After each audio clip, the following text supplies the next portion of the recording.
آسان لفظی ترجمہ کرتے ہیں۔ وَإِذْ اور جب قُلْنَا ہم نے کہا لِلْمَلَائِكَةِ فرشتوں کو اسجدوا تم سجدہ کرو آدم کو فسجدوا تو انہوں نے سجدہ کیا الا سوائے ابلیس کے ان سب نے سجدہ کیا ابا اس نے انکار کیا یعنی ابلیس نے واستکبرا اور تکبر کیا وکان من الکافرین اور ہو گیا کافروں میں سے۔ اس کا اب ہم با محاورہ ترجمہ کرتے ہیں۔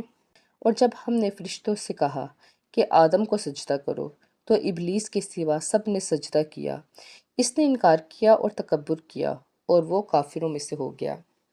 اس آیت مبارکہ کی تفسیر کچھ اس طرح بیان کی جاتی ہے۔ فرشتوں کے سامنے حضرت آدم علیہ السلام کی عظمت کا علمی مظاہرہ اور ان کا امتحان لینے کے لیے انہیں آدم علیہ السلام کو سجدہ کرنے کا حکم دیا گیا تھا۔